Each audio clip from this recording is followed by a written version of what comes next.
খুবই মজার এবং কয়েক জেলার বিখ্যাত পিঠা আপনাদের সাথে শেয়ার করছি। শীত আসলে কয়েকবার ঘুরিয়ে ফিরে না খেলে চলেই না।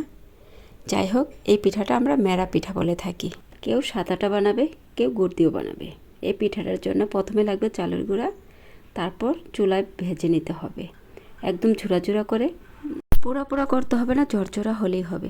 তারপর নামিয়ে ফুটন্ত গরম পানি একটু একটু দিয়ে এভাবে কাঠি দিয়ে নেড়ে চেড়ে একটা ডো তৈরি করে নিতে হবে। ডোটা শক্ত হবে না, নরমও হবে না, একটা মিডিয়াম। তারপর এভাবে ঘুরিয়ে ঘুরিয়ে গোল চ্যাপটা যে শেপের পিঠা বানান না কেন একরকম বানালেই হলো। আমি গোল করতে পারি, কিন্তু কিভাবে এই পিঠার আটাটা তৈরি করতে হয় সেটা আমি পারি না। এগুলো আমার আপারা বানাচ্ছে। যাই হোক, সবগুলো পিঠা বানানো হয়ে গেছে। আমরা গুড় নারিকেল দিয়ে বানাচ্ছি এক পিঠা, আর একটা সাদা বানাচ্ছি শুধু লবণের পিঠাটা পেঁয়াজ মরিচ দিয়ে একটু তেল দিয়ে কড়াইতে ভেজে খেতে খুবই ভালো লাগে। এমনকি শুকনা খোলায়ও ভেজে খেতে খুবই ভালো লাগে, মানে পোড়া পোড়া করে।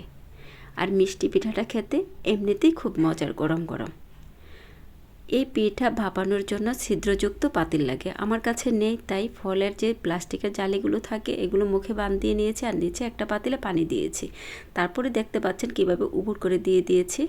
এই পিঠাটা হতে আধা ঘন্টা সময় লাগে, আর যদি বড় পাতিলে দেন 40 থেকে 45 মিনিট সময় লাগতে পারে। সাদা পিঠাটা হয়ে গেছে, গুড়ের পিঠাটাও হয়ে গেছে।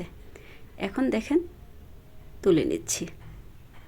অনেকগুলো পিঠা হয়েছে, আরেক ধাপও দেওয়া হয়েছে। গুড়ের পিঠা আর সাথে কিছু সাদা পিঠাও ছিল। যাই হোক, পিঠাগুলো মাশাআল্লাহ দেখতেও সুন্দর হয়েছে, খেতেও মজার হয়েছে। কার কার অঞ্চলে এই পিঠাটাকে কী নামে বলে অবশ্যই কমেন্ট করে জানাবেন। আমরা মেরা পিঠা বলে থাকি। ভিডিওটা দেখার জন্য অসংখ্য ধন্যবাদ।